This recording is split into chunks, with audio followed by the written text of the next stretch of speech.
Hi hello ನಮಸ್ಕಾರ, welcome back to my YouTube channel. So ಇವತ್ತು ನಾವು ಹಾಗಲಕಾಯಿ ಖಾರ ಮಾಡ್ತಾಯಿದ್ದೀವಿ. ಈಗ ತವಾಗ 1 ಸ್ಪೂನ್ ಎಣ್ಣೆ ಹಾಕ್ಕೊಳ್ಳಿ, ಜಾಸ್ತಿ ಬೇಡ. ಇದಕ್ಕೆ 2 ಸ್ಪೂನ್ ಉದ್ದಿನಬೇಳೆ, 2 ಸ್ಪೂನ್ ಕಡಲೆಬೇಳೆ ಹಾಕ್ಕೊಳ್ಳಿ. ಹಾಗೆ 1 ಸ್ಪೂನ್ ಜೀರಿಗೆ ಹಾಕ್ಕೊಂಡು ನೀಟಾಗಿ ಫ್ರೈ ಮಾಡ್ಕೊಳ್ಳೋಣ.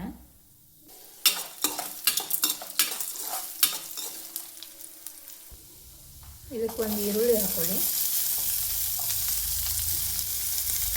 ಇಷ್ಟು ಫ್ರೈ ಮಾಡ್ಕೊಳ್ಳಿ.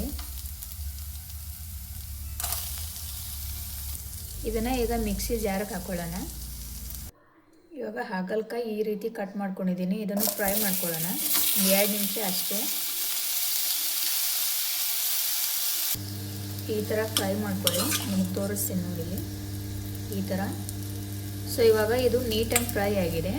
ಸೊ ಆಗಳೇ ಏನು ನಾವು ಫ್ರೈ ಮಾಡ್ಕೊಂಡಿದ್ದೀವಲ್ಲ ಅದನ್ನು ಹೇಳ್ತೀನಿ. ಇದಕ್ಕೆ ಸ್ವಲ್ಪ ಉಪ್ಪು ಹಾಕ್ಕೊಳ್ಳಿ, ಹಾಗೆ ಕೊತ್ತಂಬರಿ ಹಾಕ್ಕೊಳ್ಳಿ,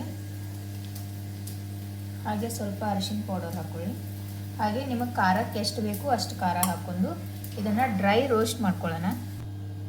ಸೊ ಈ ರೀತಿ ರುಬ್ಕೊಂಡಿದ್ದೀವಿ, ನಿಮಗೆ ತೋರಿಸ್ತೀನಿ. ಒಂಚೂರು ನೀರು ಹಾಕಬೇಡಿ, ಯಾಕಂದರೆ ಇದು 2 ದಿನ ತಿನ್ನಿ 3 ದಿನ ತಿನ್ಬೋದು. ಸೊ ಇವಾಗ ಹಾಗಲಕಾಯಿ ಏನು ಫ್ರೈ ಮಾಡ್ಕೊಂಡಿದ್ದೀವಲ್ವ ಇದ್ರೊಳಗಡೆ ನೀಟಾಗಿ ಇದನ್ನು ತುಂಬ್ಕೊಂಬಿಡೋಣ, ಸ್ಟಫಿಂಗ್ ಮಾಡ್ಕೊಳ್ಳೋಣ. ಎಲ್ಲದರಲ್ಲೂ ಈ ಥರ ಮಾಡ್ಕೊಳ್ಳಿ.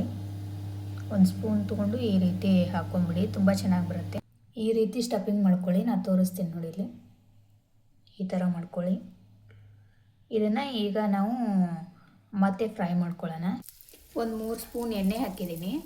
ಇವಾಗ ನೀಟಾಗಿ ಏನಿಲ್ಲ, ಲಾಸ್ಟ್ ಫೈನಲ್ ಸ್ಟೇಜಿಗೆ ಬಂದಿದ್ದೀವಿ, ಎಲ್ಲ ಮುಗೀತು. ಇದನ್ನು ನೀಟಾಗಿ ಫ್ರೈ ಮಾಡ್ಕೊಳ್ಳೋಣ. ಎಲ್ಲನೂ ಹೀಗೆ ಹಾಕಿ ಸ್ಟಫಿಂಗ್ ಏನಾದರೂ ಉಳಿದಿದ್ರೆ ಅದನ್ನು ಹಾಕ್ಕೊಳ್ಳೋಣ. ನಾವು ರುಬ್ಬಿರೋ ಪೇಸ್ಟಲ್ಲಿ ಇಷ್ಟು ಉಳಿದಿದೆ, ಇದನ್ನು ಹಾಕಿ ನೀಟಾಗಿ ಫ್ರೈ ಮಾಡ್ಕೊಳ್ಳೋಣ. ಜಾಸ್ತಿ ಏನಿಲ್ಲ, ಒಂದು 2 ನಿಮಿಷ ಫ್ರೈ ಮಾಡ್ಕೊಂಡ್ರೆ ನಮ್ಮ ಹಾಗಲಕಾಯಿ ಖಾರ ರೆಡಿ ಆಗುತ್ತೆ. ಹಾಗೆ ಇದನ್ನು ನಾವು ಚಪಾತಿ ಜೊತೆಗೆ ಅಥವಾ ರೈಸ್ ಜೊತೆ ತಿನ್ಬೋದು. 2-3 ದಿನ ಇಟ್ಟು ಆರಾಮಾಗಿ ತಿನ್ಬೋದು, ಏನೂ ತೊಂದರೆ ಇಲ್ಲ. ನೀರು ಮಾತ್ರ ಹಾಕಲೇಬೇಡಿ. ಒಂದು 2-3 ನಿಮಿಷ ಇದನ್ನು ಫ್ರೈ ಮಾಡ್ಕೊಳ್ಳೋಣ. ನಿಮಗೆ ಬೇಜಾರಾದಾಗ ಮಾಡ್ಕೊಳ್ಳಿ, ಅಥವಾ ನಿಮಗೆ ಟೈಮ್ ಇರಲಿಲ್ಲ ಆಫೀಸ್ಗೆ ಅಥವಾ ಯಾವುದೇ ಒಂದು ಕೆಲಸಕ್ಕೆ ಹೋಗ್ತಿರ್ಬೇಕಾದ್ರೆ ನಿಮಗೆ ಅಷ್ಟು ಮಾಡೋಕ್ಕೆ ಟೈಮ್ ಇರಲಿಲ್ಲ ಅಂದರೆ ಇದನ್ನು ಒಂದು ಸರಿ ಮಾಡ್ಕೊಂಡು 2-3 ದಿನ ಆರಾಮಾಗಿ ತಿನ್ಬೋದು, ಏನೂ ಆಗೋಲ್ಲ. 2-3 ದಿವಸ ಇಟ್ಟು ತಿನ್ಬೋದು, ಆದರೆ ನೀರು ಮಾತ್ರ ಬಳಕೆ ಮಾಡಬೇಡಿ ಅಷ್ಟೇ. ಈಗೆಲ್ಲ ರೆಡಿ ಆಯಿತು, ನೀವು ನೋಡ್ಬೋದು. ಇದನ್ನು ಬೌಲಿಗೆ ಹಾಕ್ಕೊಳ್ಳೋಣ. ನೀವು ನೋಡ್ಬೋದು ಎಷ್ಟು ಚೆನ್ನಾಗಿ ಬಂದಿದೆ ಅಂತಂದರೆ. ತುಂಬ ಹೆಲ್ದಿಯಾಗೂ ಇರುತ್ತೆ, ಇಟ್ಕೊಂಡು ತಿನ್ಬೋದು, ಟೈಮು ಸೇವ್ ಆಗುತ್ತೆ.